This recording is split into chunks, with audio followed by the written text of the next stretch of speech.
ಲೋಕ ಅಲ್ಲ, ಭೂಲೋಕ ಭುವರ್ಲೋಕ ಸುವರ್ಲೋಕದಲ್ಲಿ ಗುರುವಿಗೆ ಹೋಲಿಕೆ ಕೊಡಲಿಕ್ಕೆ ಸಾಧ್ಯದೇನು ಅಂತಂದ್ರೆ ಸಾಧ್ಯ ಇಲ್ಲ. ಆದ್ದರಿಂದ ಗುರು ಸರಿ ಯಾರ್ಯಾರಿಲ್ಲ ಅಂತ ಹೇಳ್ಕೊಂಡು ಬಂದಿದ್ದಾರೆ.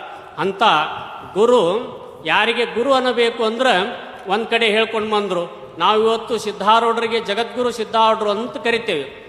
ಯಾಕೆ ಜಗದ್ಗುರುಗಳು ಅಂತ ಕರಿತೀವಿ ಅಂತಂದ್ರೆ ಅನ್ಯವಾದಿಗಳ ಸಂಶಯವನ್ನು ಪರಿಹರಿಸಿ ಸಿದ್ಧಾಂತವನ್ನು ಯಾರು ಸರಿಯಾಗಿ ಪ್ರತಿಪಾದನೆ ಮಾಡ್ತಾರ ಅದನ್ನು ನಿಜಗೊಂಡ್ರು ಹೇಳಿದರು. ತನಗೆ ಶರಣಾಗತನಾದ ಶಿಷ್ಯಂಗೆ ಮರಳಿ ಸಂಶಯ ಅಂಕುರಿಪದಂತೆ ಬ್ರಹ್ಮಬೋಧೆ ಗೈಯುವನೇ ಸದ್ಗುರುವಕ್ಕು ಅಂತ ಯಾವ ಮಾತನ್ನು ಹೇಳಿದಾರ ಅದ ಮಾತನ್ನು ಏನು ಹೇಳಿದರು ಅಂದ್ರೆ ಜಗದ್ಗುರು ಅಂದ್ರೆ ಅನ್ಯವಾದಿಗಳ ಸಂಶಯವನ್ನು ನಿವಾರಣೆ ಮಾಡಿ ಸಿದ್ಧಾಂತ ಪಕ್ಷವನ್ನು ಸರಿಯಾಗಿ ಯಾರು ಪ್ರತಿಪಾದನೆ ಮಾಡುವುದರಲ್ಲಿ ಸಮರ್ಥರಿದ್ದಾರೆ ಅಂಥವರಿಗೆ ಮಾತ್ರ ಏನಂತ ಕರಿತಾರೋ ಅಂದ್ರೆ ಜಗದ್ಗುರುಗಳು ಅಂತ ಕರಿತಾರೆ.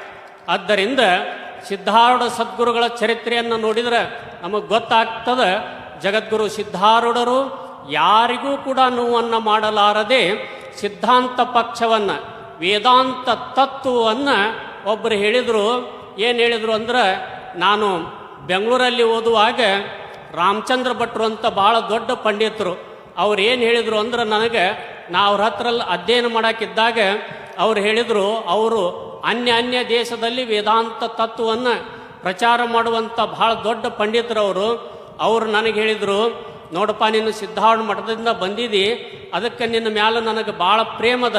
ಯಾಕೆ ಪ್ರೇಮದ ಅಂತಂದ್ರೆ ಜಗದ್ಗುರು ಸಿದ್ಧಾರೂಢರು ಶಂಕರಾಚಾರ್ಯ ಹಾಗೆ ಉತ್ತರ ಕರ್ನಾಟಕದಲ್ಲಿ ಅಷ್ಟೇ ಅಲ್ಲದ ನಮ್ಮ ಕರ್ನಾಟಕ, ಮಹಾರಾಷ್ಟ್ರ, ಆಂಧ್ರ, ಗೋವಾ, ತಮಿಳುನಾಡಿನಲ್ಲಿ ಅದ್ವೈತ ವೇದಾಂತ ತತ್ವವನ್ನು ಜಾತಿ ಮತ ಪಂಥ ಭೇದ ಪುರುಷ ಸ್ತ್ರೀ ಎಂಬ ಭೇದವಿಲ್ಲದೆ ಎಲ್ಲರನ್ನೂ ಸಮನಾಗಿ ಕಂಡು ಎಲ್ಲರಿಗೂ ಉಪದೇಶ ಮಾಡಿದ ಏಕೈಕ ಜಗದ್ಗುರು ಯಾರಂದ್ರೆ ಜಗದ್ಗುರು ಸಿದ್ಧಾರೂಢ.